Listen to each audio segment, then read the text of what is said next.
a professora doutora Ângela Bach a permanecer no palco e agradecemos a presença dos demais componentes. Muito obrigado a todos.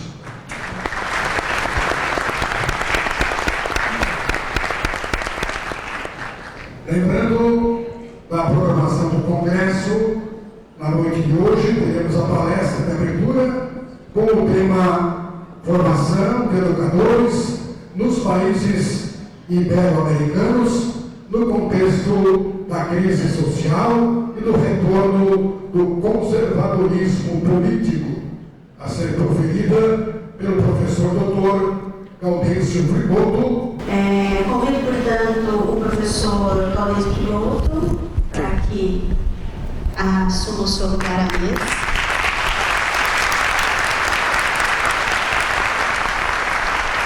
Obrigado. Enquanto o professor se acomoda, eu vou lendo um pouquinho da vida acadêmica dele. Obrigado. Professor Gaudêncio Frigoto, graduado, bacharel em filosofia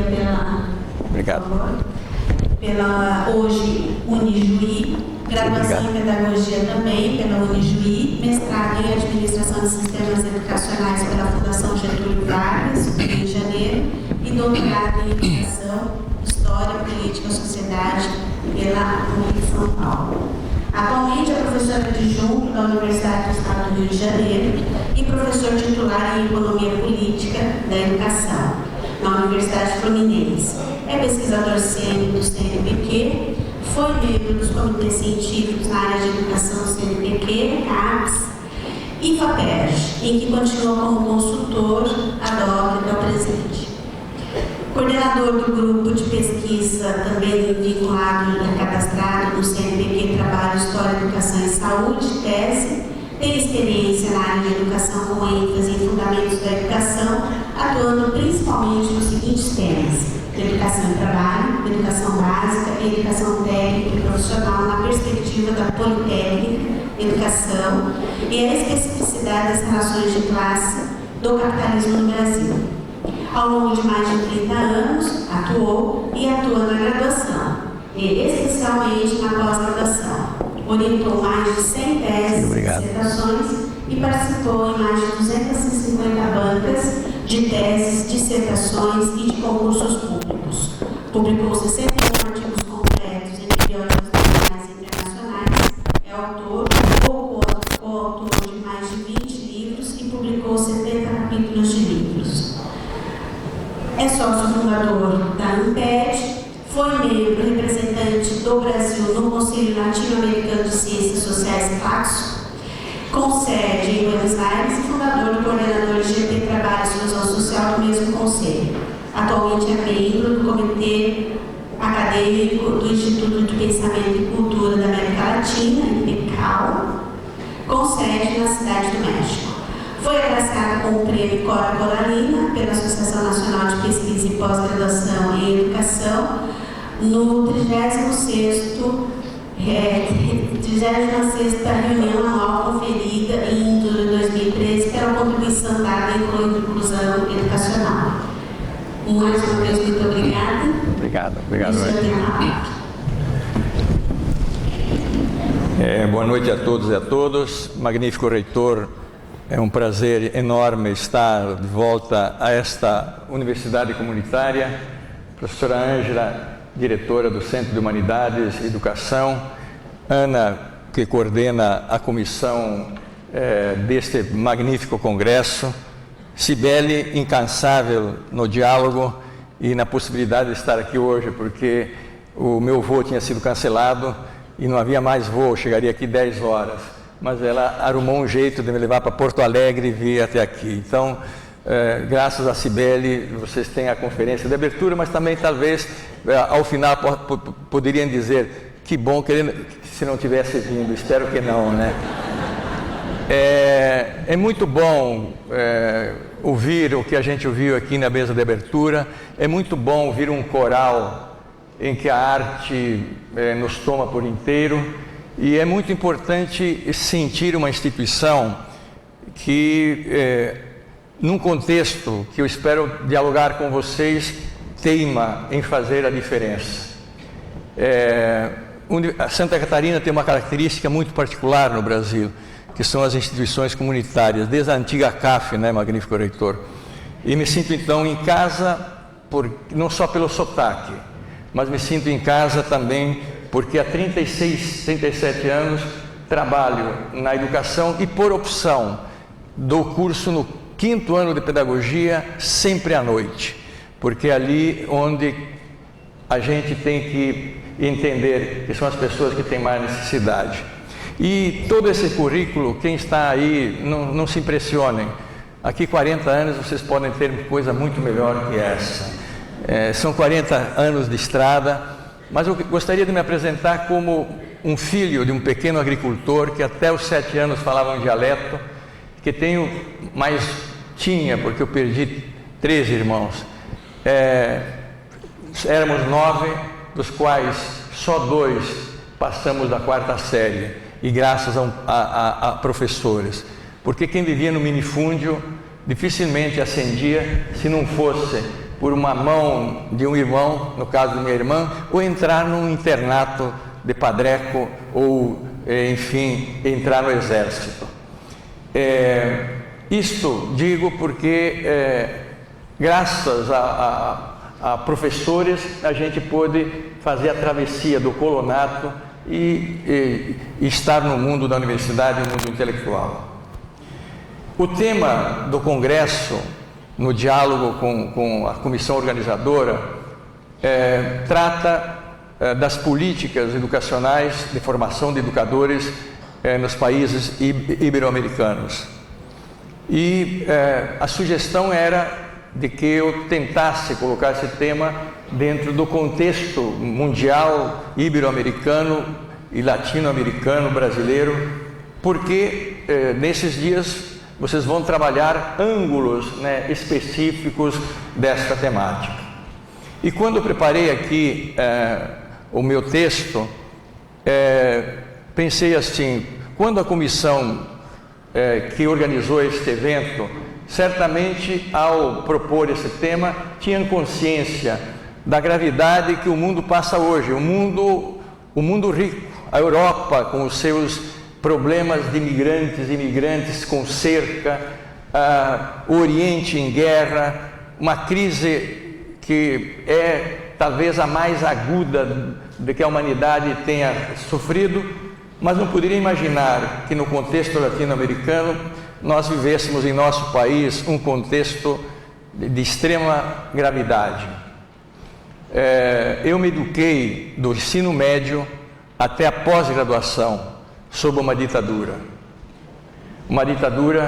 empresarial militar. Os militares pagam um preço muito grande e hoje por isso que estão quietos.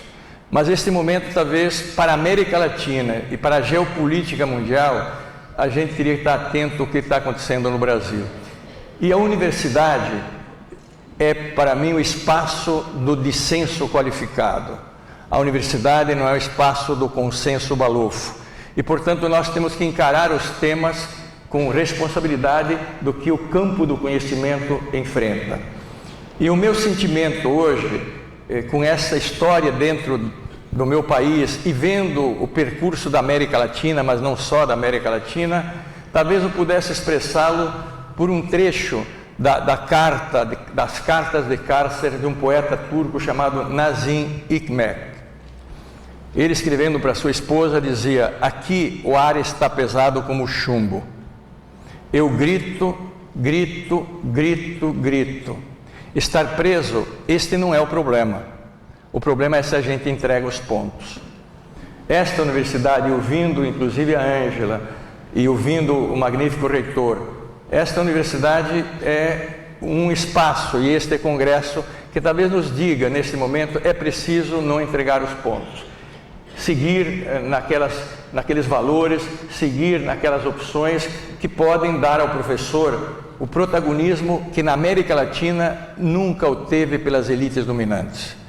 O Brasil tem hoje 13 milhões de analfabetos absolutos, 10 milhões de jovens que dizem que é uma geração nem estuda nem trabalha. Nós não podemos aceitar essa categoria. Eles fazem alguma coisa e são vítimas das piores coisas.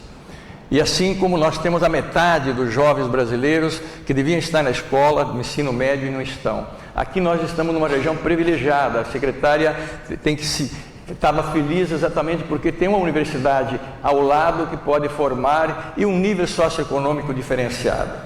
Pois bem, o título que eu dei à minha fala e que o cerimonial colocou já sinaliza um pouco o que eu quero trazer a vocês. O jornalista que me entrevistou aqui da universidade me pediu: o que você espera no final que o público que está aí tenha da tua palestra? Que saia daqui interpelado, que não saia daqui com a versão da mídia empresarial moedora de cérebros no mundo. É só ler o Chomsky, é só ler o Bourdieu, é só ler livros como Os Últimos Dias da Humanidade, que nos dizem que o monopólio da informação não corrompe, é a própria corrupção porque sequestra os valores. Esta é uma citação no livro Os Últimos Dias da Humanidade de um alemão chamado Karl Cruz, que analisava o contexto da Primeira Guerra Mundial. Então, a universidade é um espaço de pensamento, de reflexão, de crítica, do contraponto, da divergência, do diálogo, que não é necessariamente só concordar. E eu fiz um roteiro que é muito mais um roteiro para debater. Não dá para debater aqui hoje, porque na conferência de abertura a gente tem sempre, mas que vocês possam debatê-lo.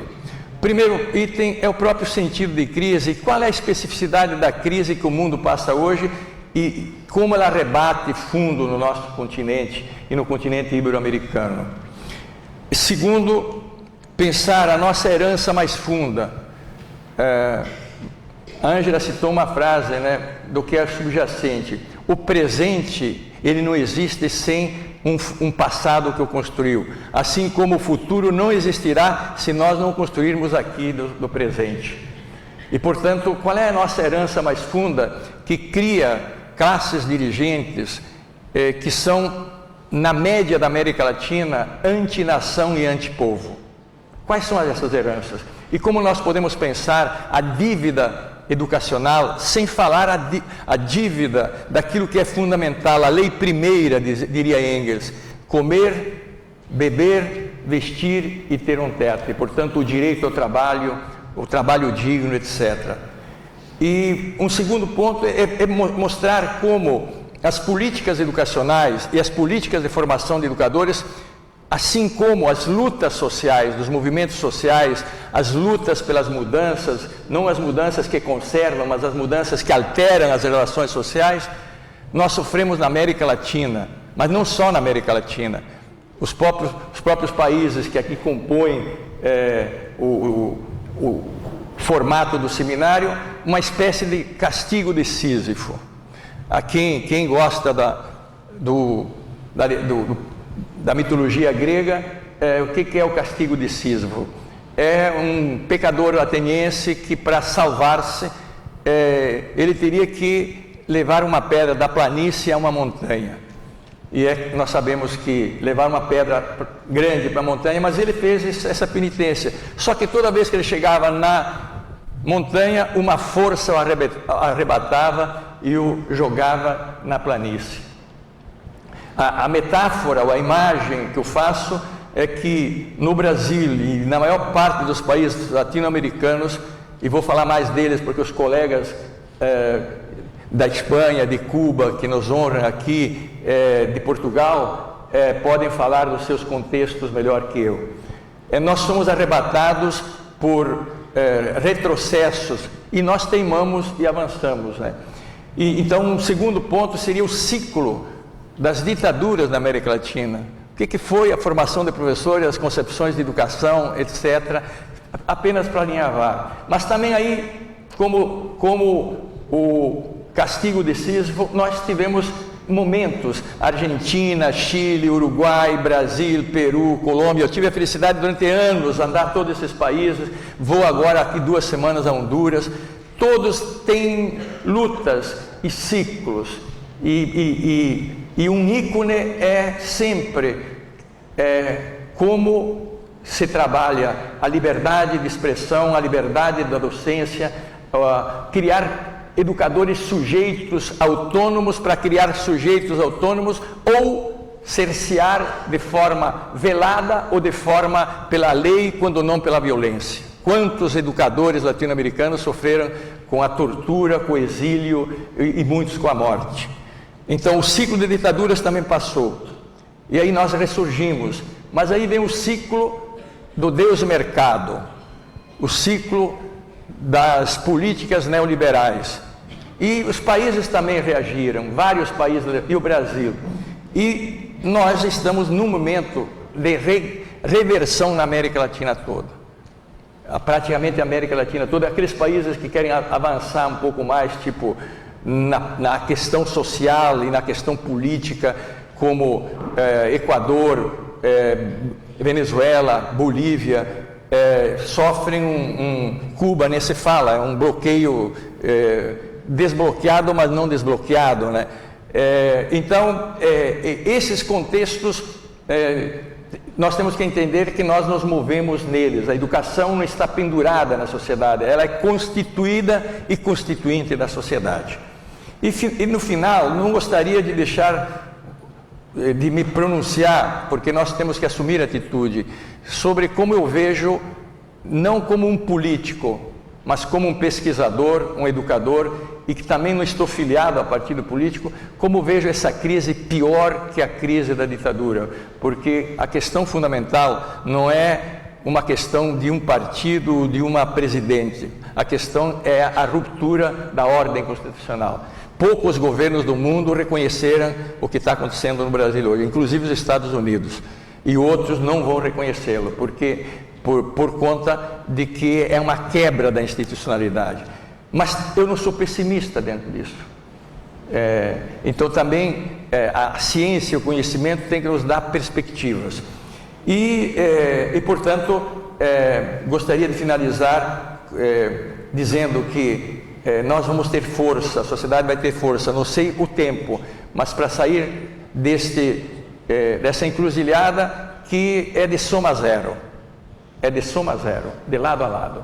No fundo, tem lados, evidentemente, mas qualquer que seja a solução do Brasil hoje, vai ser muito difícil. Tanto que volte a presidente, vai governar com esse Congresso como? E se vai ficar um vice-presidente ilegítimo, como é que ele vai governar com a sociedade? Então e aí a responsabilidade do bom senso, do equilíbrio, de não ir pela manipulação dos interesses, etc., mas naqueles valores que o magnífico reitor aqui Tom sublinhou. Qual é a nossa herança mais profunda? A nossa herança é colonizadora e escravocrata. O que é o colono? É aquele que cultiva a terra do outro, que cultiva a ideia do outro, que cultiva os deuses dos outros. Colonizado é aquele que pensa com a cabeça de quem o coloniza. Nós fomos colônia, por exemplo, no Brasil, de 4 nações: Holanda, Inglaterra, França e Portugal. Portugal, finalmente, e hoje é uma nação com grandes problemas também. E portanto, esta marca é tipo um carimbo que se põe no animal, na mentalidade dirigente, que vai da igreja à universidade, às vezes, para não deixar fora ninguém. E ao mundo empresarial, ao mundo dos negócios, e ao mundo, enfim, político, etc. Essa marca é profunda, e ela tem a marca seguinte, da escravidão. A escravidão negava ao escravo o direito de ser, né? O escravo era um animal que falava, se definia isso. É um boi que fala, né? Para definir que é um meio de produção, não é um sujeito, não é um ser humano. Pois esse contexto nos marcou longamente. E houve grandes movimentos de libertação. Em homenagem aqui ao colega cubano, um José Martí, por exemplo, em Cuba, né? E tantos, nós olhando a história de educadores, de pensadores, e a importância do pensamento divergente, do pensamento crítico nas lutas pela independência. E esse foi um processo doloroso. Por exemplo, no Brasil, fala-se mais de 180 línguas Entretanto, nós sequer sabemos, eu tenho que ouvir colegas da área que dizem não, mas reconhecemos 2, 3, o português e mais agora na Constituição de 88. Esses povos eram que povos? Eu estive aqui numa conferência em Santo Lugero, estava recordando o colega, em 1988, e é muito bonito, aqui no Sul você tem muito sempre essa preocupação de ter uma recepção com música ou uma exposição. Lá era uma exposição dos trabalhos dos alunos, e uma aluna escreveu de 8ª série, escreveu o seguinte: dizem que que o Brasil nasceu em 1500, que mentira, que vergonha. Ela teve um excelente professor de história, uma excelente equipe que lhe disse, espera lá, tem 50 milhões de anos, é possível que tenha tido gente aqui, é possível que tenha sido os fenícios que vieram para cá, e como nós vamos dizer que o Brasil foi descoberto? Foi descoberto pela nossa cor, né? Branco, nós somos descendentes deles aqui. Pois então esta marca colonizadora e marca escravocrata, vai criando uma cultura autoritária e uma cultura política de não reconhecer o outro, e uma cultura antipopular, uma cultura anti-trabalho técnico. O Sul tem ainda aqui valorização, porque trouxe isso com a Europa, né?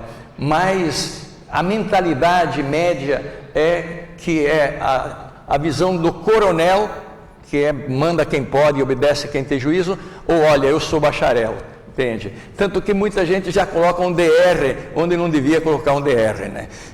Verdade, isso é uma cultura, é uma coisa demodê, né? Mas existe isso, e a briga para o DR à frente, sem o DR, isto é uma marca de atraso, é uma marca profundamente de valorar o que o delegado de polícia é doutor, não é verdade? É delegado. Enfim, esta marca, ela é deseducativa, e ela não forma sujeitos, ela não liberta, não dá autonomia. E, entretanto, como eu disse, houve a ruptura disso. O segundo ciclo da América Latina, e aí já no contexto da Guerra Fria, né, da manipulação, né, Oriente e Ocidente, é o ciclo das ditaduras na América Latina. Mas não só na América Latina, ditadura na Espanha, ditadura na França, na verdade. O que é a ditadura? Ditadura é quando numa sociedade há um equilíbrio de força por disputa da sociedade, por disputa dos projetos societários e disputa dos projetos educativos. E, portanto, o desempate não se dá pela disputa democrática, não se dá pela divergência e buscando convergência, se dá pelo arbítrio da lei e pela força das armas. E como eu dizia, a primeira coisa que se busca estancar é o pensamento. Nós poderíamos fazer aqui um retrospecto da América Latina, da Revolução dos Cravos em Portugal. Poderíamos, mas não é esse o sentido. Só queria lembrar Paulo Freire, por exemplo. O grande Paulo Freire, em 27 línguas traduzido, e que aqui no Brasil é muito pouco lido. Paulo Freire, quem é Paulo Freire? Um cristão, né? Um cristão crítico. Mas ele é tido hoje no Brasil,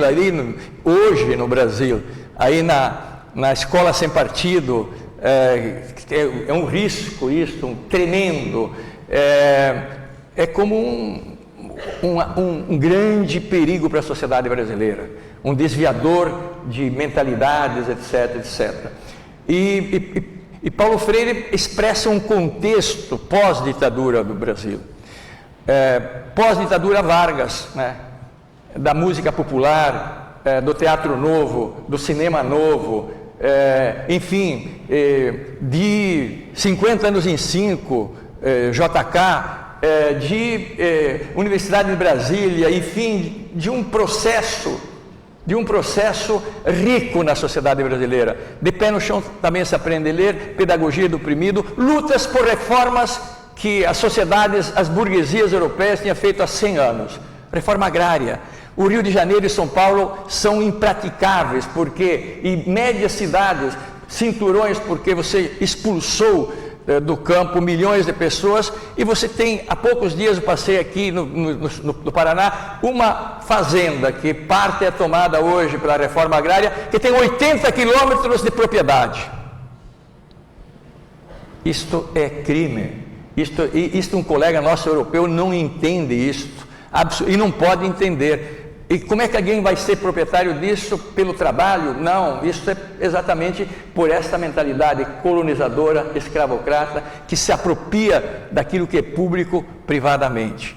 Então, mas Freire expressa então o momento do professor como sujeito, do professor que pronuncia o mundo, do professor que não é o copo cheio e que vai ensinar um copo vazio, mas vai estabelecer uma relação de sujeitos e sujeitos e que gera autonomia, gera, portanto, a possibilidade de que cada ser humano tenha a autonomia de ler o mundo e de interpretar e de, na sua comunidade, no seu local, estabelecer, enfim, avanços naquilo, uma vez mais, que o magnífico reitor dizia, que é, no fundo, nós buscamos o bem-estar, a felicidade, a não imprevisibilidade, etc. E aqui no Brasil, também a ditadura não durou senão 21 anos, foram longos. Quem não viu, eu iria sugerir, porque a arte ela é mais aguda do que a ciência, para nos fazer entender fenômenos humanos. O documentário de Danilo Tavares, Um Dia que Durou 21 Anos, é tudo documento oficial, porque 40 anos depois, nos Estados Unidos, todos os documentos, a não ser estratégicos de guerra, são liberados. Aí são as falas do presidente Kennedy, são do embaixador, quem é que fez o golpe civil ou empresarial militar no Brasil. A gente tem todas as figuras aí, e elas se reproduzindo como baratas eternamente, né?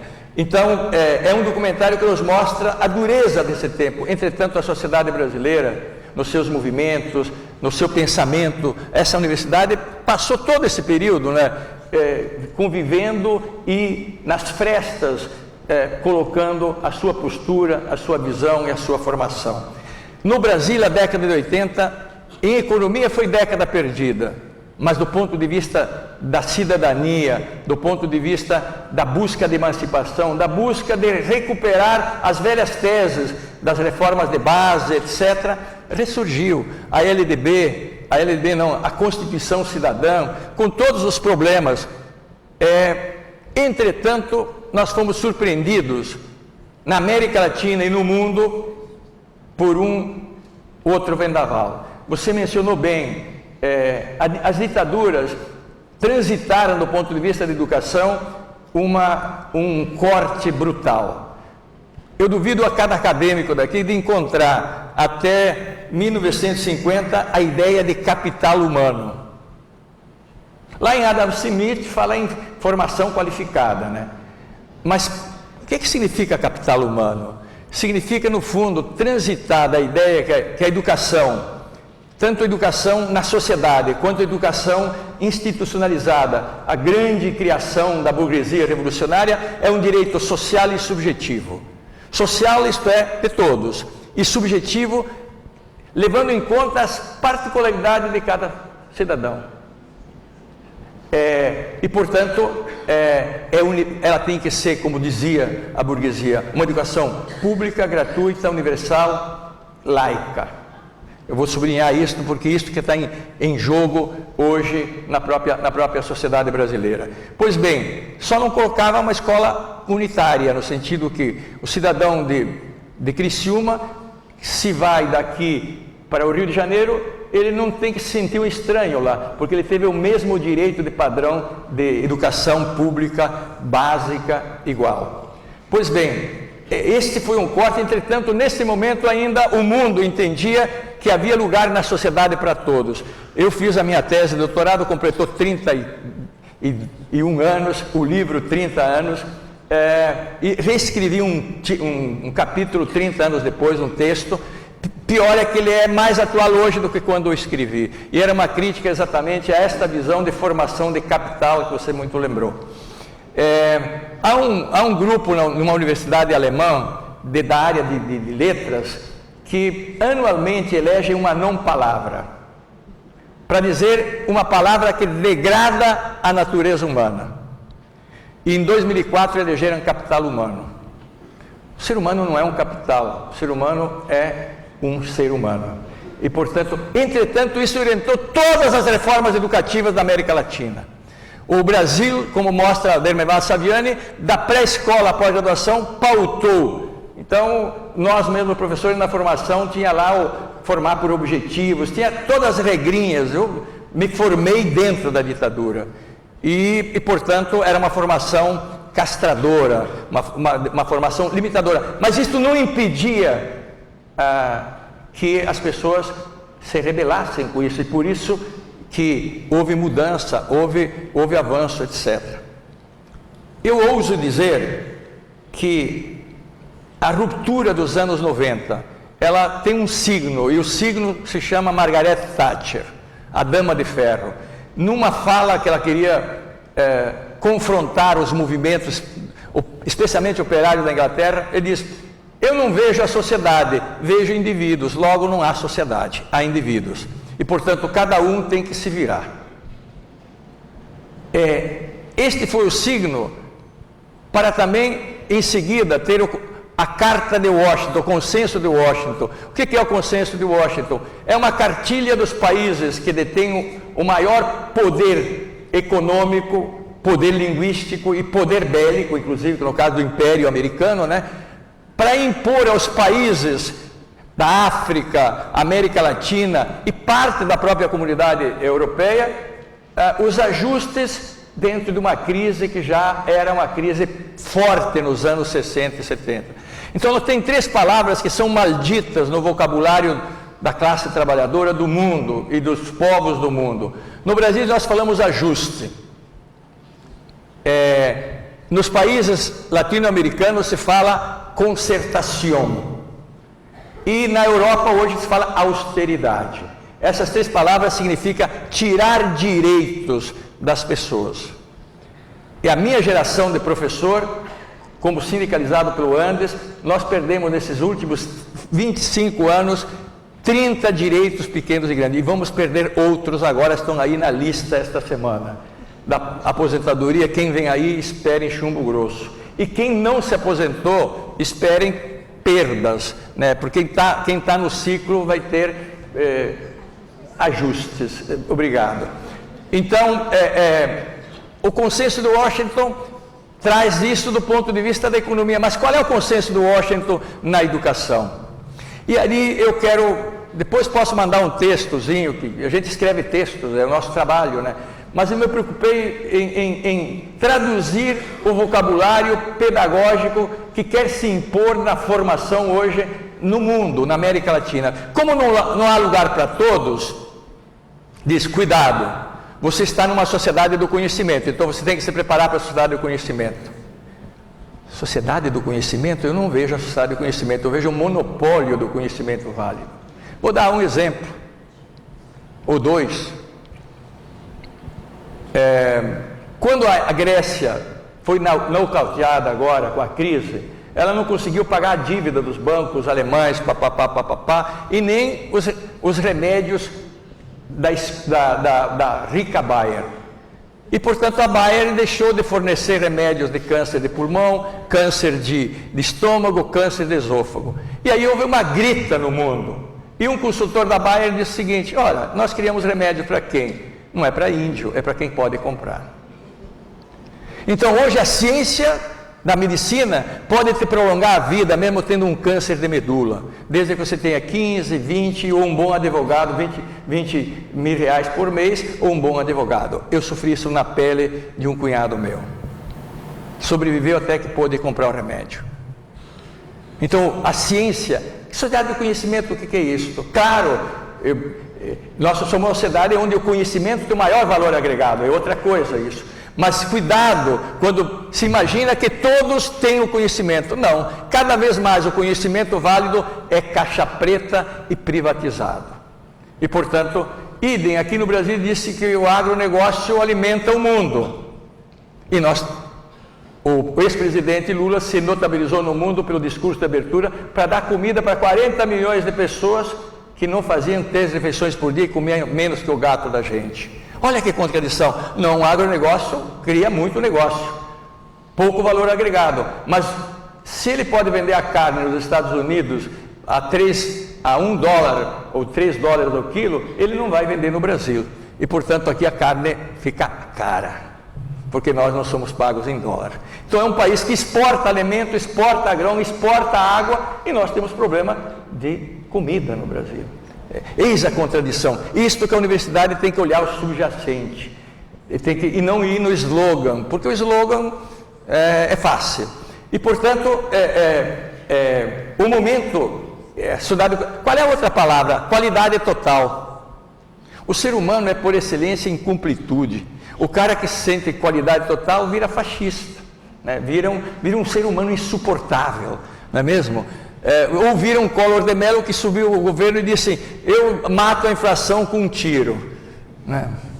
Como a inflação fosse algo que você tem um presidente ou nós estamos aí vendo, manipula, sobe juro, desce juro, a bolsa ganha 5 e perde 3, é uma jogatina, não é verdade?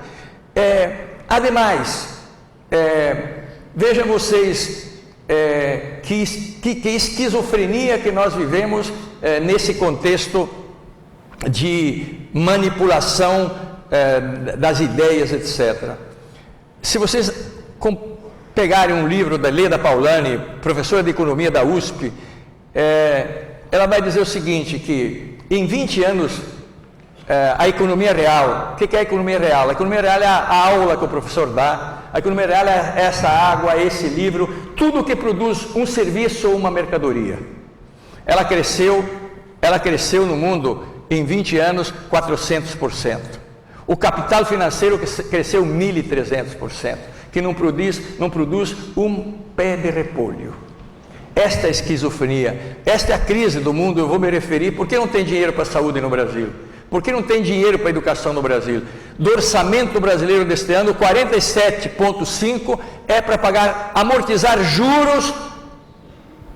Pagar juros e amortizar a dívida, mas a dívida cresce geometricamente. Está ali o ministro Meirelles dizendo: não, nós temos agora que fazer ajuste para garantir que o mercado venha e dê dinheiro para a gente. Mas dá dinheiro o mercado está cobrando 14%, 12%, etc. É uma sangria. Então, nós mesmos, as instituições comunitárias, pagam um preço alto hoje, porque o aluno não pode contribuir com aquela mensalidade, que é uma mensalidade já comparativamente com o mercado baixa, relativamente baixa. Mas imagine vocês se tivesse incentivos de 7, 8% na educação. Portanto, é inviável ter saúde, é inviável ter o SUS, é inviável se você não quebra esta gangorra. Mas o termo qualidade total, parece que existe algo que alguém chega lá e conta. Qual é a outra palavra, que é uma palavra dicionarizada, importante, que nós a compramos? Eu duvido vocês encontrarem no vocabulário pedagógico, na formação de educadores, educar por competências. O que tem subjacente a isso? Claro, Noam Chomsky nos fez um livro ótimo, A Linguagem Competente. O que é ser um médico, um professor competente? É aquele cara que tem uma formação dentro de um campo e ele a desenvolve dentro do padrão mais avançado possível naquele tempo histórico e no avanço daquela área. Um médico competente, um dentista competente, um professor de língua competente, etc. Mas não é isto que está subjacente. A ideia que está subjacente é o seguinte: cuidado, não há lugar para todos. Você tem que competir com o outro. Para você estar aqui, você não há lugar para todos. Então, você vai buscar as competências que o mercado sinaliza. Eis a trampa. Quando nós saímos da Segunda Guerra Mundial, houve um grande programa, eu estudei muito isso na Fundação Getúlio Vargas, chamado Manpower Approach. Que isto é, como você prevê formação de mão de obra hoje para o futuro. Foi um fracasso. porque o mercado é volátil, e hoje então, globalizado, sai uma empresa ou sai um empreendimento do dia para a noite. Então, toda essa visão fragmentária ou focada, isto é especialmente para a educação para os pobres. Agora mesmo a reforma do ensino médio é um horror que está querendo fazer. Por quê? Porque a classe média latino-americana manda seus filhos em escola que tem santo atrás, ou escolas que tem, sim, que são escolas clássicas, que ensinam grego, que ensinam latim, e que ficam lá o dia todo. E nós estamos propondo uma reforma de ensino médio em que vai ter física, as linguagens instrumentais, e depois o jovem escolhe. Eu ia trepar em coqueiro todo dia, com 15 anos. Sim, coqueiro, para pegar coco, óbvio. Com a testosterona lá em cima, para comer o coco. Né? Claro, cadê a responsabilidade das gerações? Mas isso é para a escola pública. Está aí, está em pauta, está na agenda, vai ser votado. Por quê? Porque o jovem não gosta da escola. Claro. Qual é o jovem que gosta da escola que não tenha um bom auditório, que não tenha espaço para a sua juventude? As escolas públicas de São Paulo para cima é um horror, do Rio são um horror. Agora as escolas ocupadas estão nos mostrando o que é. É impossível, o professor não...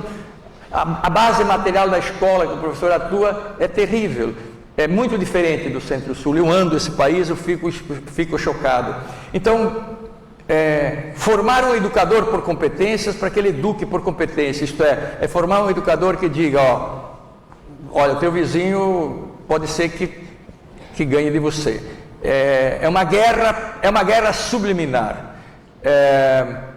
Este é um debate que tem me custado muito, porque pegar uma pequena forma de dizer estou educando por competência é fácil. Mas é totalmente diferente disso que nós ouvimos aqui, Ângela, né? Dessa busca do coletivo, essa busca do integrar, né? A ciência se faz isso, a ciência não é a coisa de um homem só e de uma mulher só, e nem a educação. E, portanto, o momento é regressivo, é de retrocesso, a humanidade já andou mais avançado no mundo. E a América Latina também teve um momento extremamente fecundo nesse sentido. E, portanto, a ditadura do mercado e do mercado financeiro é algo mais sutil que a ditadura militar, porque ela conquista a cabeça das pessoas, ela busca a hegemonia, e hoje o grande veículo disto é o monopólio da mídia. Eu ouvi de um colega antropólogo na Venezuela a máquina de moer cérebros. E, portanto, você faz aversão. Vejam vocês a coisa... Tentem pensar um pouco como é a pauta da mídia. Uma jornalista fez uma tese por mim orientada sobre os congressos do movimento sem terra. O que é uma imprensa tipo a BBC de Londres?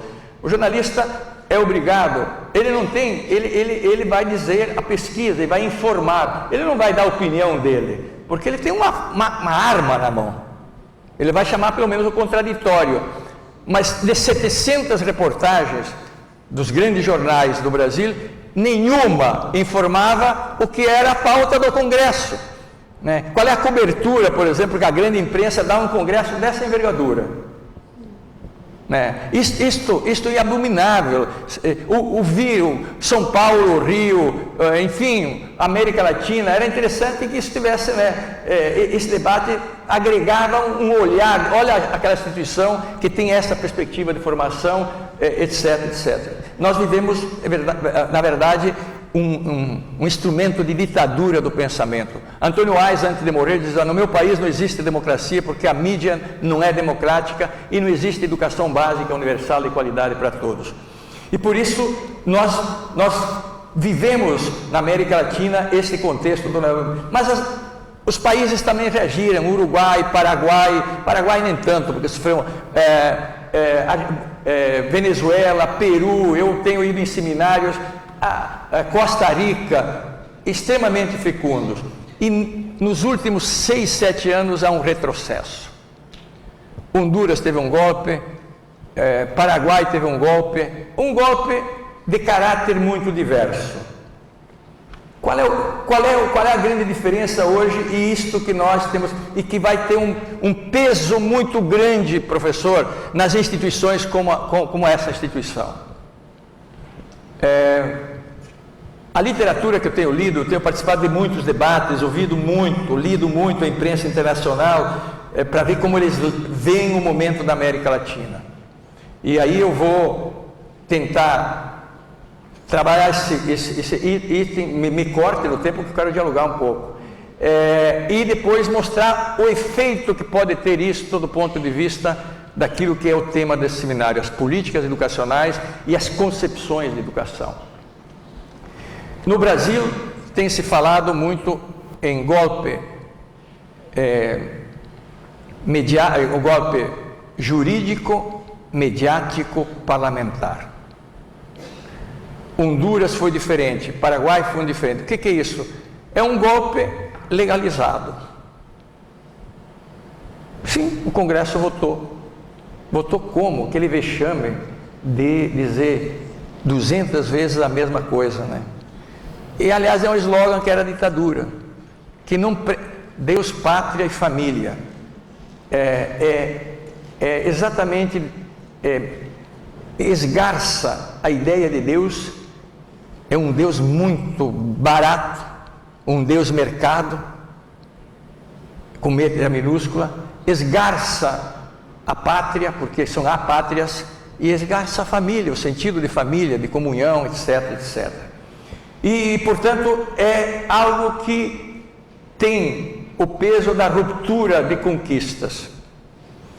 O Brasil tem uma democracia frágil, uma institucionalidade frágil,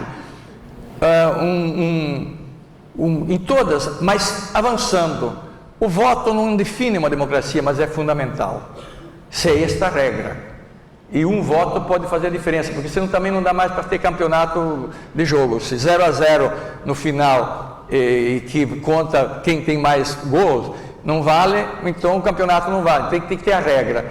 E o que está se quebrando na América Latina, sobretudo na América Latina, é exatamente este pacto, dentro do qual você pode ter graus de liberdade de políticas em todos os campos, saúde, educação, etc, etc.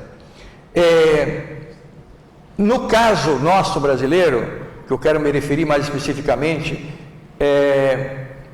há um componente interno e há um componente externo gravíssimo no equilíbrio da América Latina. A América Latina, eu ando muito, está muito apreensiva. Boa parte dos países não reconhece esse momento no Brasil e outros estão em silêncio, porque também aqui nem nós sabemos qual é o rumo, cada dia é um dia. Qual é a dimensão interna? A dimensão interna são projetos em disputa desde a colonização, né?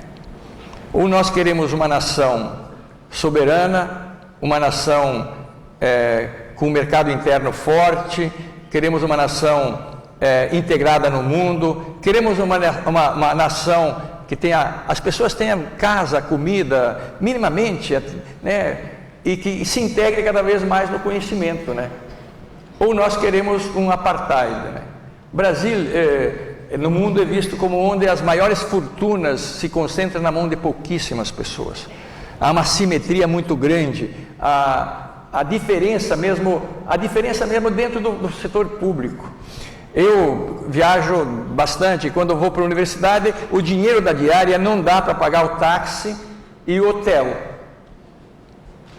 né? Você até come mal às vezes, né? Porque a gente não dispõe de grana. Mas os juízes podem ser, o Supremo pode se dar ao alto salário. Então, nós temos também parar de não criticar o que está subjacente à capa preta do judiciário. Um jurídico que preza a lei construída por ele mesmo, às vezes. Uma diária é 1.000 e poucos reais do juiz, no exterior 2.000 e pouco, num país que salário mínimo é 800 reais. E agora estão aí aprovando 78% na barganha se manda à frente o processo, retira o processo ou não. Então também nós temos um desequilíbrio interno extremamente dentro do setor público. Dentro do setor público nem se fala, e dentro do setor privado também é uma tremenda assimetria. E isto se dá num contexto de uma crise muito diferente das crises do passado. O que é crise? Antônio Gramsci dizia que a crise é uma situação em que uma velha estrutura não morreu e o novo não pôde nascer. E o risco é que nessa circunstância surjam comportamentos mórbidos. O mundo vive um momento de morbidez. Vou ser rápido nisso para situar isso no contexto que nós vivemos hoje. A crise, normalmente a crise que o mundo vivia eram crises cíclicas. Crise de 29, crise da Segunda Guerra Mundial, crise com a Primeira Guerra Mundial, crise da Guerra Fria, etc. Portanto, mas normalmente os economistas falam em crises cíclicas e pontuais numa área e noutra. A crise hoje é universal, como diz Mésaros. O Mésaros nos dá, Istvan Mésaros, 4 características da crise hoje. Ela é universal, atinge todas as áreas. É crise econômica, é crise da saúde, é crise da cultura, é sobretudo crise do trabalho. Eu convidei um professor alemão para dar um curso pela CAPES, que me apoiou, um curso para 14 programas de pós-graduação no Rio. Ele ficou 2 meses. Elmar Altvater. Tem 2 livros muito bons que eu recomendo: O Preço da Riqueza e O Fim do Capitalismo como o conhecemos. Pois ele mostrou que o emprego que mais cresce no mundo é o emprego ilegal e ilegítimo. Ilegal é o escambo, é tudo isto que é a sobrevivência que tenta ser regrada de várias formas. E o ilegítimo é a venda de droga, a venda de fetos, venda de armas, tráfico de corpos, tráfico de sexo, enfim, é o emprego que cresce. A humanidade é sadia nesse sentido? Não. Então, todo mundo pensa em enxugar e enxugar. Onde é que vão as pessoas jogadas fora? É como que a pessoa fosse como diz de jure, a pessoa virou um incômodo, né? Então, neste contexto, atinge todos os elementos, mas sobretudo o futuro das gerações que vêm aí, para garantir o seu futuro. Eu fiz uma pesquisa com jovens brasileiros e depois intitulei fiz um documentário. Tenho uma filha que é cineasta, Juventude com Vida Provisória em Suspenso. Por quê? Se você olha no mundo hoje, há uma grande preocupação: o que fazer com os jovens. 30% dos jovens espanhóis e portugueses, bem qualificados, buscam emprego na América Latina e em outros lugares onde não tem emprego. A Alemanha mesmo, a rica Alemanha, tem um problema de emprego. E, portanto, juventude provisória com vida em suspenso significa o quê? É um pensamento de um psicanalista austríaco que viveu no campo de concentração e que escreveu um livro na década de 40, O Sentido da Vida.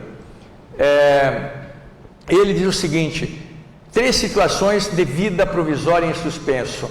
Isto é, que você não sabe o que vai acontecer amanhã. O tuberculoso, que na época ia para o sanatório e não sabia se voltava, o que estava no campo de concentração, e o desempregado. O desempregado, ele vive um momento, a cada momento, um drama, porque não sabe se ele vai ter, como é que vai pagar, se vai ter por aluguel, etc. Quem é que oferece hoje, então, perspectiva de futuro? A ciência, a técnica e a tecnologia tendem a enxugar postos de trabalho, não é verdade? Agora mesmo as políticas vêm aí desonerar o mercado. O que é desonerar o mercado? Enxugar, tirar, cortar. E isso não é um julgamento moral do empresário, porque se um não faz isso, ele vai cair. Então é um problema coletivo, é um problema sistêmico, então é um problema complexo para ser resolvido. Mas Mésaros nos diz também que a crise, ela é contínua agora. Não é que vai parar. Ela pode ter momentos mais fortes, e ela é global. Um fenômeno que dá aqui repercute em qualquer lugar do mundo, e ela pode ser uma erupção violenta. Eu não sei até que ponto a humanidade, parte da humanidade já está conflagrada. O que nós vemos dos refugiados da Europa é um preço que a própria Europa está pagando, daquilo que ela plantou nas suas colônias, etc. Agora está voltando. A própria violência, a ameaça de um louco americano ganhar a presidência da República. Deus nos livre. É um cara, não, é uma ameaça. É uma ameaça ao mundo, né? Então, é um contexto de um imprevisível brutal. E neste jogo, então, eu dizia que no Brasil há um componente interno. A classe dirigente brasileira sempre foi uma classe não nacionalista. Nós tivemos momentos de nacionalismo, mas ela como disse Florestan Fernandes, é uma classe que tende a se associar de forma subordinada aos grandes grupos, e aí vende o país. A década de 90 nós vendemos o patrimônio do Brasil, só resta a Petrobras, que já está meio vendida, Banco do Brasil e Caixa Econômica. Como é que você vai sustentar uma nação sem autonomia de um banco central, sem a sustentação de grandes instituições que possam garantir a estabilidade de uma sociedade? E quem comprou? São nações, né, ou grupos. Então, há um componente interno de uma luta política de grupos, de poder, com projetos diversos. Mas há um componente externo, da geopolítica da América Latina. O que mudou na América Latina nos últimos 15 anos é que a América Latina entendeu que ela tinha que se unir. O Mercosul e várias outras iniciativas. E formar um mercado, avançar no mercado latino-americano. E de outro, o Brasil, na sua diplomacia externa, fez um grande movimento de não depender tanto dos Estados Unidos. E, portanto, surgiram os BRICS. BRICS é uma unidade entre Brasil, China, Rússia, Índia e África do Sul, para dar um equilíbrio econômico. Militar, os Estados Unidos têm de sobra, sozinhos, um equilíbrio econômico. E isto atingiu profundamente dois interesses americanos. Um é a China, que é um concorrente econômico, e outro a Rússia, que é um concorrente bélico. E os Estados Unidos querem asfixiar essa possibilidade. Como diz esse alemão, o professor Elmar Batter, os Estados Unidos continuam sendo o império do mundo porque eles têm três coisas juntas: a língua, a moeda universal e as armas. A língua e a moeda universal estão se espraiando, né? Agora as armas não. Então, este é um contexto. O que eu queria chamar a atenção é de que o que está se jogando hoje no Brasil é muito mais que fora Dilma, é muito mais que fora o PT. Eu não sou ligado. É uma disputa geopolítica, de equilíbrio geopolítico, que vai redefinir as políticas sociais. Minha Casa Minha Vida, 11.000 unidades foram canceladas hoje. Pô, quem mora sabe que é importante ter um lugar para chegar no fim da tarde. E no Brasil, a maior parte da população, grande parte, não mora, se esconde. Então, políticas como Bolsa Família, que é 0,1% do orçamento nacional. Nós pagamos de juros 47%. E a mídia faz com que parte da juventude bata a panela contra a Bolsa Família. Que horror! Mesmo muitas vezes encontro professores universitários que ganham bolsa do CNPq de R$ 1.500 e mais, e são contra a Bolsa Família. Claro que nós não podemos viver eternamente de Bolsa Família, tem uma trampa nisso, mas então temos que fazer as reformas fundamentais. E por isso que nós estamos na América Latina, eu acompanho a Argentina, acompanho o Uruguai, acompanho o Peru, Colômbia, Venezuela, Costa Rica, com poucas diferenças. Há um processo de refluxo, de pautar o professor. E aí qual é a linguagem? Hoje, se eu pudesse cunhar uma imagem, é do secretário de Educação, o ex-secretário de Educação do Rio de Janeiro, é um professor Risoli, economista Risoli. Não é de comer, mas é sobrenome. Na verdade é Risoli. Ele, dia que tomou posse, este é o pensamento hegemônico. Não é ele, não é uma crítica moral a ele. Para mim, professor é entregador de conhecimento. E passem no Brasil, nas secretarias municipais de educação, e algumas estaduais, para ver se não compra um pacote, né? É o positivo, é isto, é aquilo, não isso que vocês estão construindo aí, a experiência. Sim, não estou dizendo que essa experiência até não tenha validade, mas nós não somos garrafa de Coca-Cola. Nós temos uma diversidade, e o professor não é um entregador de pizza. Nós aprendemos, e essa universidade eu sei que caminha nesse, que o professor tem que ser autor, ele tem que explicitar, ele tem que ser sujeito. Por quê? Porque ele vai ter uma relação com um sujeito do lado de lá, que a teoria pega no geral, mas ele tem que fazer da teoria pegar no particular. A dificuldade de trabalhar a diversidade já é difícil, mas trabalhar a desigualdade é muito mais difícil. Uma diversidade dentro de uma sociedade que produz a igualdade é uma rica diversidade, mas uma diversidade feita pela desigualdade não é diversidade, é desigualdade. O cara que tem um baraco e não tem uma casa não é diverso, é desigual. E o conhecimento tem que nos dizer isso. O cara que não tem acesso a uma cultura mais universal, ele não é diverso, ele é desigualizado. E, portanto, o que é de grave hoje é o sequestro da função docente, a despeito de nossa formação qualificada. Muitos dos professores que se formam saem do próprio magistério pelo cerceamento de que ele tem que seguir o manual.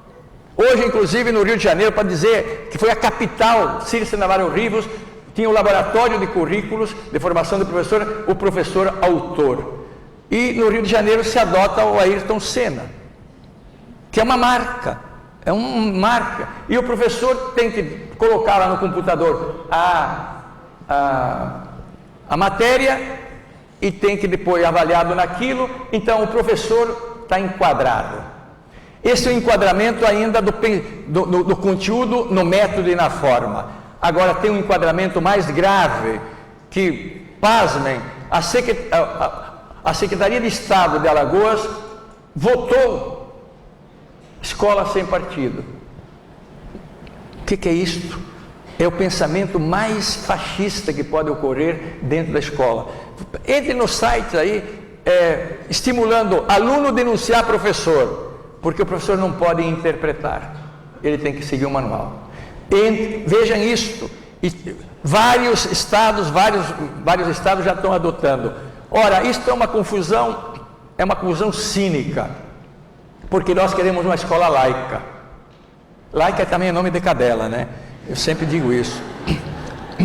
Eu conheci duas laicas, uma pela história, que foi para as áreas do Sputnik, e outra na casa de um cunhado. Laica é um termo da burguesia, que confrontando o poder absoluto do rei e do monarca, e o poder absoluto da verdade revelada aí, diz não, a escola na modernidade tem que ser, não pode ser do monarca, não pode ser da igreja, ela tem que ser da sociedade. É um conceito muito rico. Nós temos problemas terríveis hoje, que estragam as próprias religiões por conta de querer misturar a ciência que tem que ver com a universalidade, com uma opção que é absolutamente da moral individual. No Brasil tem N religiões, dezenas, as comunidades indígenas a gente teria que aprender com os deuses deles, etc. Então, a escola sem partido, ou a lei da mordaça, é o seguinte: o professor não pode ter opinião. Entrem nisso e vejam, este é o percurso do ponto de vista do pensamento, das políticas. Se eu vejo bem, e eu disse no início que este é um espaço da divergência e portanto, do dissenso qualificado, se eu vejo bem, nós temos reeditados com dose cavalar aquilo que foi a década de 90 no Brasil. Isto significa que estamos derrotados? Não, nós estamos calhados na luta. Nós temos resistência. E hoje o Brasil não é o Brasil de 64. O Brasil hoje tem instituições consolidadas, tem pensamento, tem instituições da sociedade civil. E portanto, nós temos que, no nosso papel de educadores, de cientistas, de pesquisadores, tentar fazer uma leitura mais profunda do que querem nos vender. dos ministros que querem nos vender, seja qualquer ministro, seja qualquer governo, nós temos a obrigação de revelar aquilo que quer se colocar debaixo do pano. E, portanto, hoje nós temos lutas no campo da educação, mas para que nós tenhamos políticas educacionais com escolas aparelhadas, com professores com salário minimamente digno. O salário dos professores não é porque a secretária não quer dar o salário, é porque os municípios estão asfixiados também. E, portanto, a sociedade, isso que você dizia, nós queremos a sociedade, né, para dentro. A sociedade, a educação, como dizia Gramsci nos anos 30 na Itália, a educação é problema de currículo, é problema de formação de professor, mas só quando uma sociedade quer que o problema da educação se resolve. E hoje, o pensamento dominante, e reiteradamente, não tem na escola, de fato, e na educação a sua prioridade. Isso é retórico. Florestan Fernandes, que foi um grande constituinte, dizia que a educação, saímos da Constituição de 88 ainda com a educação em segunda categoria. E a LDB mostrou isso, ficamos 8, 10 anos discutindo e depois nós não tivemos a LDB que nós mesmos construímos. E é este autor que me dá uma chave de esperança, Florestan Fernandes. Eu acho que nós temos um papel enorme de buscar no dissenso, na pluralidade, um mínimo de consenso, do campo que quer construir possibilidades. Leandro Conde, quando voltou do exílio, o filósofo Leandro Conde, perguntaram para ele: como é que você vê o poder dominante, a direita, o conservadorismo brasileiro? E ele respondeu com uma visão lapidar. Ele diz: este pensamento dominante, no seu pluralismo, tem uma unidade substancial, profunda e inabalável. Olha os termos. Uma unidade no pluralismo, sejam crentes, não crentes, sejam cientificistas, cínicos ou não, impedir que o povo construa uma democracia. A minha pergunta sempre é, no campo que quer democracia, qual é a nossa unidade profunda, substantiva e inabalável? Esta é uma interpelação que nos cabe, que cabe à universidade, etc. E Florestan dizia: a minha geração foi uma geração perdida. E aí se perguntava: o que queríamos, por que erramos, onde erramos e como aprender com o erro. Não erramos por ter querido construir a nação, portanto, querer uma nação. E não erramos também pela luta democrática. Nosso erro foi querer fazer isso junto a uma minoria prepotente e uma maioria desvalidas. Eu acho que o campo crítico do qual eu me coloco, nós temos que fazer uma profunda autocrítica e pensar que não dá mais para fazer o caminho com uma minoria prepotente e uma maioria desvalida. Mas ele mesmo nos dá a chave e nos diz: olha, no livro O Circuito da História, a história não se fecha e abre por si, são os homens e mulheres em embate, conflito, em luta, que fecham ou abrem o circuito da história. O que eu quero dizer-vos é que nós estamos num momento de que os circuitos estão querendo se fechar e o nosso papel é abrir estes circuitos. E ali, uma vez mais, busco na arte da literatura o que me anima. Eu fiz o meu ensino médio numa cidade de Marau. Eu estava perdendo a minha vocação, né? A testosterona estava mais forte do que fazer voto de pobreza, obediência e castidade. Não, isso eu estou brincando para vocês não se aborrecerem aqui. E lá nessa cidade de Marau, na época, há muito tempo, não tinha livros. Os únicos livros eram a biblioteca dos padres. Mas tinha salame de boa qualidade, comida de boa qualidade, gente, papá. E eu voltei 30 anos depois para fazer uma inauguração num congresso lindo, numa casa de cultura, também com um auditório tão lindo quanto esse. E tinha uma feira de livro, como tem aqui, e de professores. E comprei um livro de um professor gaúcho, um tal de Schmidt, sobre revoluções, a Revolução da China. E na página 10 ou 20 desse livreto, romancista russo chamado Lu Xun, chinês, comparava a China nos anos 10 a uma casa de ferro, sem janelas. E lá uma multidão dormia um sono profundo e iam morrer asfixiados, sem sentir a dor da agonia. E ele pergunta, eu vejo aí gente de sono leve, será que eu vou despertá-los? Se eles vão sofrer a agrura da agonia, da dor, do exílio, etc. E não responde, mas diz até que existe gente de sono leve e alguns acordados, a China um dia poderá acabar com a casa de ferro. Foi um texto premonitório. A China de hoje não é a China dos anos 10. Eu digo, o Brasil ainda está numa casa de ferro, mas existe gente desperta.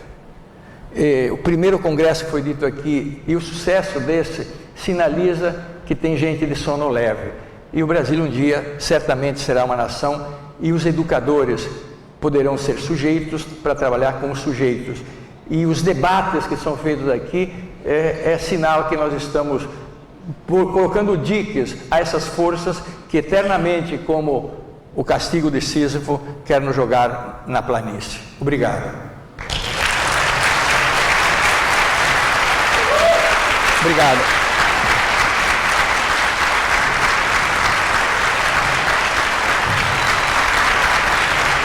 Muitíssimo obrigado.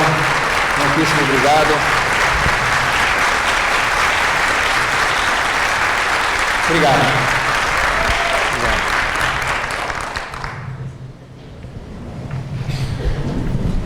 Bem, professor. Então, eu vou abrir então direto para a plateia, né, para privilegiar as pessoas que estão presentes e a gente depois em office podemos conversar melhor. Pô, eu queria vir. Tudo bem. Tá bom. Você não me enquadrou no horário. Alguém gostaria de indagar, professor? Prazer, eu sou Ana, sou professora da Universidade do Estado de Minas Gerais e da PUC, Minas. Né? Eu quero só dizer o seguinte, tenho 50 anos, sou 30 anos de docência. Nós vamos construir a resistência e construir novas possibilidades. Somos muitos e muitas, não sei se somos espalhados. Nós vamos nos unir. Muito obrigada. Obrigado. Meu nome é Ananda, eu sou mestranda aqui no programa de pós-graduação em educação e estudo justamente essas questões que relacionam ao trabalho e educação, especificamente na educação profissional e técnica de ensino médio. Queria primeiro te agradecer pelas palavras, me ajudaram muito na dissertação e queria te questionar, a minha pergunta bem no sentido que você falou da educação por competências, né, do ensino por competência, de ser um ensino para pobres e compartilho da sua visão. E vejo que ele é um modelo que se aplica, tem se aplicado com mais frequência na educação profissional. Ele foi muito aceito, né, acolhido nesse padrão de educação. Enfim. E a minha pergunta, então, é como que você enxerga a inclusão, as políticas de inclusão produtiva que vêm, então, através dos programas, né, por exemplo, do Pronatec, do Sisutec, entre outros, que atendem e alcançam a educação profissional e técnica de nível médio. Obrigada. Eu vou te convidar para ir na conferência que eu vou fazer amanhã em Aracaju, que esse é o tema, né? Porque teria que dar uma conferência. Não, eu vou te responder muito brevemente e vou te mandar um texto, esse texto da conferência ou então outro texto. Evidentemente que a dupla cidadania implica, que a cidadania política e a cidadania econômica implica uma formação para entender a sociedade e domínio técnico. Nada contra a técnica. Nada contra a técnica. Aliás, se vocês forem no dicionário do Botmore, ele vai dizer que a tecnologia e a técnica, quando o valor de uso, é extensão de membros e sentidos humanos. Eu estou aqui por isso. Estou vendo que você está de óculos, né? São extensão. O problema é que cada vez mais é apropriada. Então, o grande problema é essa separação entre o técnico e o humano, o político e o humano, que na fala do reitor ele mostrou muito bem, que a ciência, a técnica, eles têm que qualificar a vida. E nós temos uma tradição disso, para a classe trabalhadora, aguçar o olho e adestrar a mão, né? E para os outros que dirigem, então, os institutos federais e as escolas técnicas têm um grande movimento interno, fecundo, de busca, mas ainda sofrem deste apartheid. A dificuldade de fazer um trabalho, como a Ângela dizia, integrado, né? Porque não... E também não é as disciplinas de humanidades de manhã e as outras de tarde, né? Eu fui agora numa experiência belíssima no município do Rio, tem um ano o instituto, e lá eles propuseram fazer um trabalho integrado, né? E tomaram um tema, por exemplo, o tema do rio lá, que é um problema, e ali os alunos foram estudando história, geografia, com as disciplinas, a matemática, etc. No fim, um aluno disse: mas qual é a disciplina que estudou? E o outro disse: todas, né? Então, não é fazer uma sopa, tem é uma grande dificuldade cultural. E os programas, e aí especificamente, se você olha na nossa história, nos anos 30 criamos o sistema 40 o sistema S, e uma rede de escolas técnicas para o trabalho técnico. Nos anos 63, mais precisamente, quando João Goulart assumiu o governo e Celso Furtado era ministro do Planejamento, nós criamos no Brasil, porque precisava mão de obra, assim, construção de Brasília, etc., criamos o PIPMOI, Programa Intensivo de Formação de Mão de Obra. Era para durar 10 meses, durou 20 anos, 19 anos e 9 meses. Nos anos 90, o Plan For, e agora o Pronatec, etc. A minha tese é o seguinte: tudo isso seria fantástico se tivéssemos um nível de educação básica de qualidade. Sem o ensino médio, isso é castelo em cima da areia. Por quê? Porque o cara, 200 horas para quem tem ensino médio, de qualquer campo técnico, é muita hora. Para quem não tem os códigos mínimos, que é da leitura, muitas vezes, é nada. Então, são políticas que o efeito pode ser, inclusive, abre portas, mas no seu conjunto pode dizer: você teve oportunidade e você não... Então é culpar o vítima do fato de ser vítima. Então, por isso que não é fácil pensar e analisar a realidade. Agora, nada contra a qualificação técnica, o trabalho técnico. É ele que nos ajuda a aperfeiçoar a vida. Então tem isso, a nossa cultura é contra a técnica. Do bacharel, é do discurso, da oratória, enfim. Não, o mundo se transforma pela mão. Anaxágoras já dizia que o homem pensa porque tem mão. A mão foi a primeira tecnologia. Então há um campo... Há uma dificuldade grande, não é só nos institutos, de um modo geral, porque também as pessoas têm que ter oportunidade. Se a pessoa tem a oportunidade de fazer um mestrado, ter um coletivo, ter um contraditório, ouvir o físico, químico, matemática, educação básica tem que ter uma base em tudo isso, por isso que se chama educação básica. E nós no Brasil, infelizmente, queremos apressar e cortar caminho. Digo mais, para a educação pública. Porque se você vai no Santo Inácio do Rio, tem grego e latim, línguas fantásticas. Eu escrevo do colonato para a universidade, porque no internato eu aprendi grego e latim, não para falar grego e latim, mas são a base da nossa língua. Você pode construir um conceito em cima de uma palavra, tecnologia, por exemplo. Tecné, técnica, logos, a ciência que está dentro daquela técnica. Você pode fazer uma dissertação, né? Enfim, isto é base, e nós negamos a base de um modo geral. Eu digo, cuidado com as minhas palavras, que eu estou falando em termos de Brasil, de América Latina. Aqui vocês têm claro que tem problemas, eu sei que tem problemas, mas a média ainda é bem para cima. Desculpa, eu vou depois me dar o teu e-mail, que eu te mando os textos e a forma de eu qualificar a tua pergunta. Boa noite, professor. Eu sou estudante de matemática no curso no Instituto Federal Catarinense, e aproveitando que tocou ali nas políticas sociais, das políticas públicas, está em questão o debate do currículo de base nacional. Vai ser votado agora em junho no Conselho Nacional de Educação. Eu queria saber qual é a sua posição quanto a essa política que está sendo proposta para os professores terem uma melhor qualidade na educação básica. Esse é um tema extremamente ardiloso, porque em tese ele é legal. Em tese é legal, depende do que vem no embrulho, né? Qual é a ideia? A ideia é de você ter uma base em que o aluno de Belém tenha o mesmo conteúdo, enfim, etc, etc, etc. Temos o problema que somos um continente de uma desigualdade brutal, né?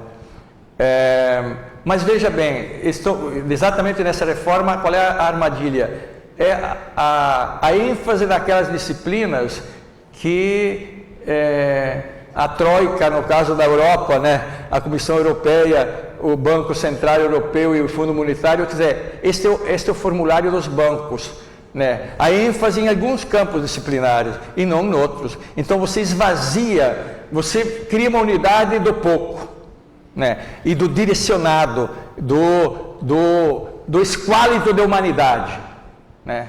Eu participei agora de debate de uma escola, da escola ocupada no Rio, 5 escolas, ontem, antes de vir para cá, ontem à noite, 5 alunos, né, mostrando, e um aluno que estudava no Santo Agostinho, que é uma escola de elite do Rio, e por desgraça, a família caiu na desgraça, sei lá o que, o pai não podia mais pagar o estudo, foi para a escola particular, no 8º ano.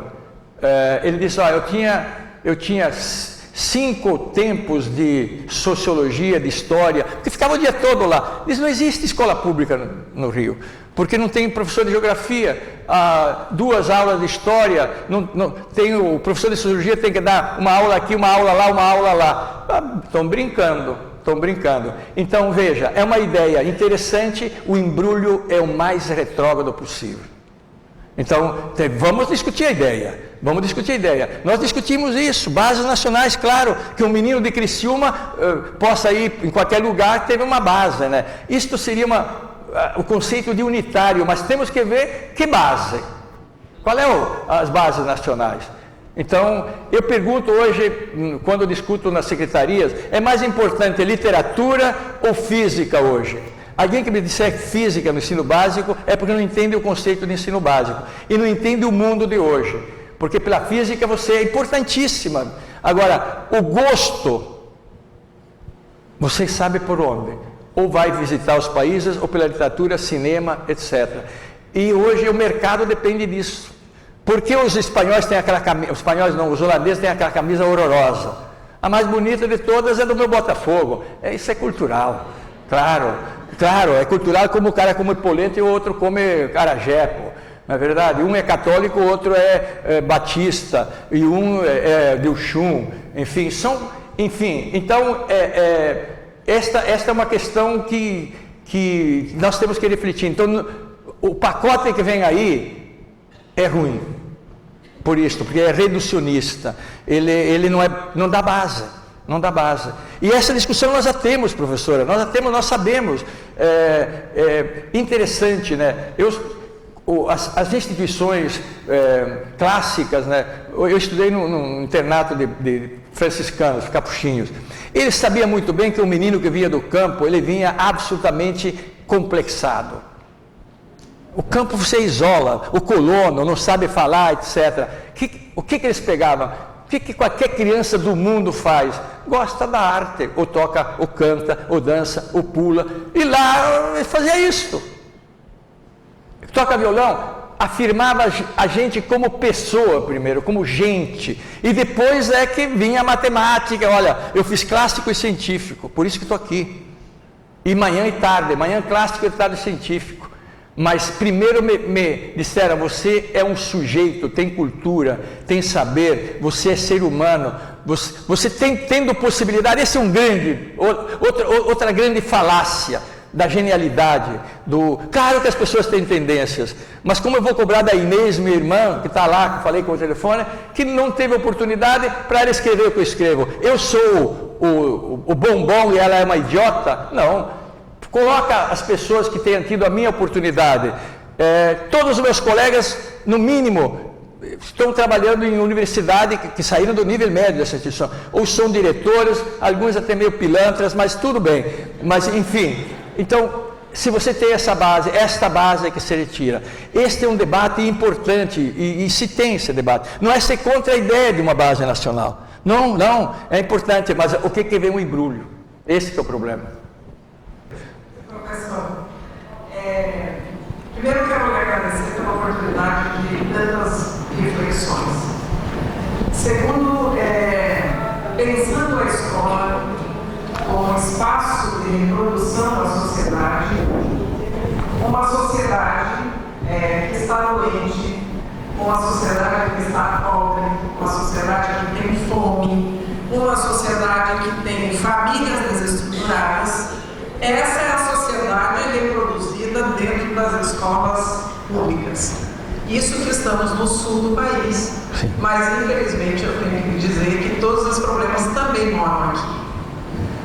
E como gestora da educação municipal, eu tenho que lhe dizer que eu gasto muito, invisto muito mais tempo discutindo esse tipo de questões e tentando resolver para dar uma condição mínima para que os professores possam fazer aquilo que eles precisam fazer. Perfeito, perfeito. E é muito difícil. Então, eu penso que formação de professores, nós temos que discutir essas condições. Porque o professor hoje, ele precisa ser assistente social, ele precisa ser psicólogo, ele precisa ser pai, ele precisa ser mãe, ele precisa ser médico. E recentemente, quem mora aqui sabe disso, a secretária de Educação ficou mais de uma semana dando entrevista para as rádios, jornais, televisão, porque nós tivemos aqui um problema de impetio nas escolas. Mas ninguém me pergunta o que a gente está fazendo do ponto de vista pedagógico para ensinar as crianças, no mínimo, ler e escrever. Porque senão não tem qualidade no ensino médio, não tem qualidade no ensino superior. Então esse é o esforço que o município de Criciúma tem feito. Mas eu penso que quando a gente vai discutir formação de professores, é necessário que a gente coloque em pauta essas questões. Obrigada. Secretária, eu tenho escrito, porque fez uma pesquisa, o que seria uma escola de qualidade. Tem alguns textos, até tem uma coletânea aí, como as várias concepções de qualidade. E a senhora incide naquilo que chegamos à conclusão num debate, que nós discutimos muito as diretrizes e pouco as bases. Né? O que é a base? Então, a qualidade da educação tem uma base material primeiro, como tudo. A doença é fruto de quê? De carências, né? E nós cuidamos da doença, não cuidamos de que as pessoas não adoeçam, né? Então, o que é uma base material de uma escola? Eu vou dizer, a escola que eu fiz, que era o internato de Padreco, tinha base material. O que é base material? Salas ótimas, laboratório, na época era o laboratório de cera, eu aprendi muito, não tinha computador, mas enfim, um professor, no caso, que ficava em tempo integral e que você podia consultá-lo o tempo todo. Então, condições, vou para o ensino público. O que é a base material? Uma escola que seja educativa pelo seu espaço, primeiro. Nenhum jovem, nenhuma criança suporta um puleiro, né? Então, pátio, sala para brincar, espaço para jogos, anfiteatro, enfim, as escolas clássicas tinham isso, os institutos de educação tinham isso, quando a escola pública era para elite. A Europa, a gente visita sociedades, a Argentina é uma sociedade que tem essa marca destruída hoje também. Tempo do professor. E aí sim, a qualificação, tempo para estudar. Nós brigamos no plano nacional, um professor que fique numa escola só. As boas escolas, o professor vai lá e se aposenta lá, conhece a família, conhece o aluno, conhece o meio, e portanto ele tem que ter, se tem 40 horas, no máximo 20 em sala, no máximo. Nós na universidade damos 12 horas, aí você pode orientar, não é verdade? Pode escrever, pode pesquisar. E por que não o professor da escola básica, que aí que é base? E temos outra inversão. O salário aumenta de acordo com que você vai para o nível superior. Você pode ser doutor lá, que não é proporcional, e nem a garantia é proporcional. Então o problema primeiro é de base. Eu concordo plenamente. E as bases da educação pública não permitem o professor... Há no Brasil uma rede Estrado, latino-americana, aliás, que mostra as condições precaríssimas de trabalho docente. E por isso que muitas vezes se cobra dos gestores, mas a escola eu costumo dizer, virou uma broaca, que tem que resolver todos os problemas da sociedade. Ora, tem coisas que o bispo tem que resolver, que o exército tem que resolver, que a economia tem que resolver. Por que nós não cobramos isso? Por que cobramos do professor isso? Por que cobramos da educação isso? Temos que cobrar da sociedade, como foi dito aqui na abertura. Sociedade no seu sentido amplo, né? Hoje se reclama, por exemplo, que tem muito imposto no Brasil. Tem muito imposto porque não reverte para a sociedade. Mas se você vai na Europa, tem muito mais imposto, mas ele reverte para a sociedade. Sem dúvida nenhuma, porque um salário de um juiz que tem menos formação que um professor, às vezes, é 28, 30, 40, com os penduricalhos vai a 70. É só ver. Por quê? Ele é um ser... E nós cobramos do professor que ganha 2, 1, 3, enfim, uma variedade brutal, né? Fim de carreira, e aí ainda com penduricalhos, perde direito. Então, secretária, eu diria o seguinte, que inclusive muitas vezes na universidade se vai pouco ao chão da escola, para cheirar, pouco na sociedade. A gente teria que ter mais compromisso com isso, né? Então fazemos um discurso e é fácil, e a imprensa é terrível nisso, porque vai pegar o problema. Me dizia um diretor, diz, olha, eu me esforcei, construímos não sei quantas escolas, um gestor, né? Fizemos isso, aquilo, aí deu um probleminha lá e... Então, qual é a possibilidade de você ter o contraditório? Depois que você espalhou, é uma loucura. Então, eu acho que nós avançamos muito na formação docente. Avançamos muito. E digo mais, eu encontro hoje, eu fui agora numa tese no Mato Grosso, bem na divisa com a Bolívia, depois me vem a cidade, porque a gente também, a essa altura, o raciocínio, se produz mais qualidade hoje de textos, de dissertação e tese, em espaços como esse do que nos grandes centros. Nos grandes centros as pessoas correm, não têm tempo, perdem 3 horas no trânsito, e eu tenho 40 anos quase, 35 anos de orientação, e leio muitas teses. Tem muito boa qualidade, e uma das coisas belas do Brasil é que o Brasil se espraiou. Eu pertenço a um coletivo de trabalho e educação, que fui um dos fundadores na Amped, era um grupo, depois 2, nós fizemos agora o Intercrítica, que é exatamente um debate em Belém, são 40 e poucos grupos, com olhares diferentes do Mato Grosso, aí entre os quilombolas. Qual é o conceito de trabalho de um quilombola, de um índio, em relação ao nosso? Qual é o conceito de Deus deles? Né? Dá um samba bonito, dá um samba bonito. Então, no campo das concepções nós avançamos, mas nós avançamos muitíssimo pouco, até do ponto de vista do orçamento. O Plano Nacional diz o pré-sal está enterrado. E agora com a venda da Petrobras, 2 vezes enterrado, porque esse é o grande golpe que está aí. Também a venda desse patrimônio. Tomara que a colega tenha razão. Há sinais muito bonitos. 70 mulheres num avião dizendo, nós não queremos golpista aqui dentro. E são presas em Brasília, porque reclamaram que 2 deputados foram lá, em nome de Deus, da minha família, do meu canário, papá. E ninguém discutiu o fundamento. Isso é uma loucura. O mundo ri da gente. Diz, que negócio é esse? Que negócio é esse? Qual era o fundamento? Um deputado veio lá, eu estou votando porque eu considero pelo artigo tal, que cometeu uma infração constitucional, ponto. Mas aí tinha que prender a minha torcida toda do Botafogo junto, né? Então, secretária, esse é o grande problema. Somos um país em que a educação ainda é matéria de 5ª categoria. Quais são as prioridades do brasileiro? Primeiro, emprego. Segundo, transporte, senão não chega lá. Varia dos lugares, né? Dos grandes centros, estou falando. Segurança. Então, emprego, transporte, segurança, saúde, education. Agora os políticos todos dizem, porque a educação vai ver se move. Aí, só no Plano Nacional, na LDB, que nós discutimos, um deputado, testa de ferro de um coronel, né, desses, fez 1.101 emendas do trabalho.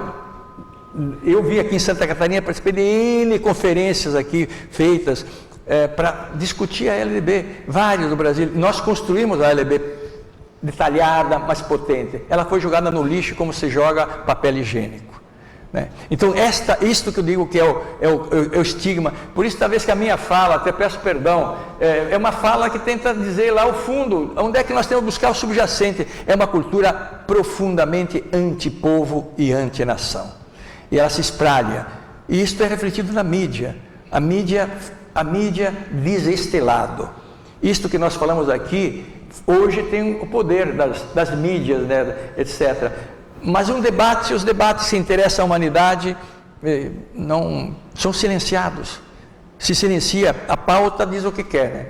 Secretária, obrigado. E eu quero ler para vocês, porque a arte, se vocês disserem o que pensa o Gaudêncio do momento, Oséias me diz isto, né? Oséias é um poeta que está aí na rede, vocês entram no Google e entram lá. Pelos de rato. Desculpe que eu tenho que usar a extensão.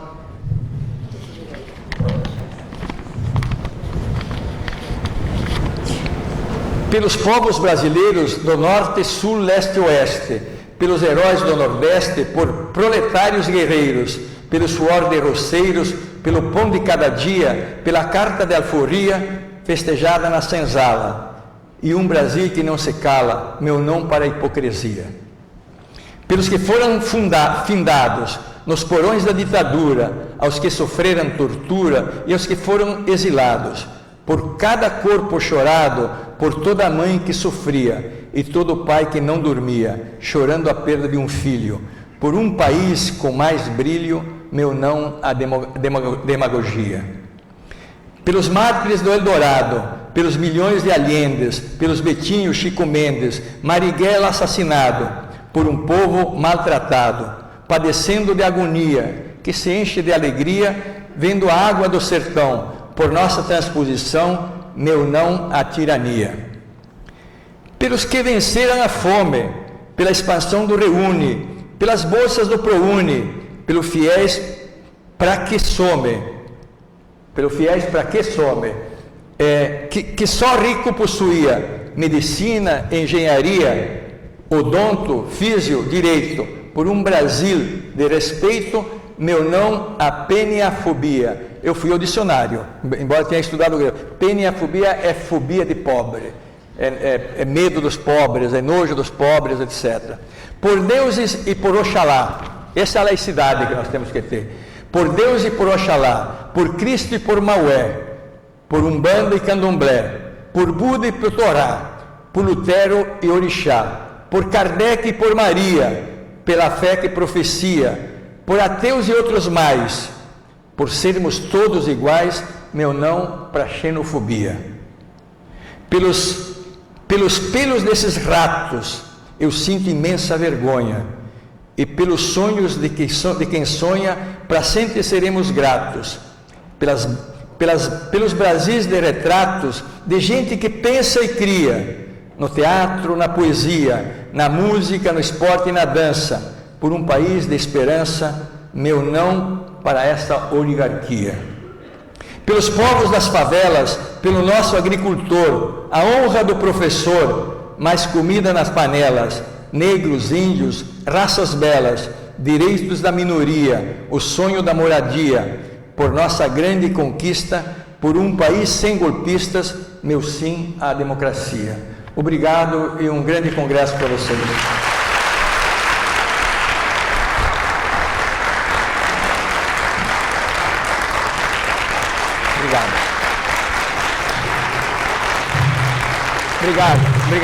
Obrigado, boa noite, bom congresso e ao companheiro cubano, bem-vindo.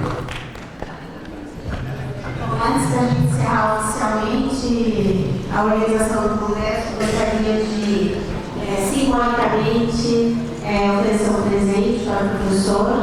Aqui dentro tem a nossa campanha Orgulho de Ser Professor, e que o senhor possa levar no peito, em todos os lugares que o senhor for, esse orgulho de ser professor. Muito obrigada. Obrigado.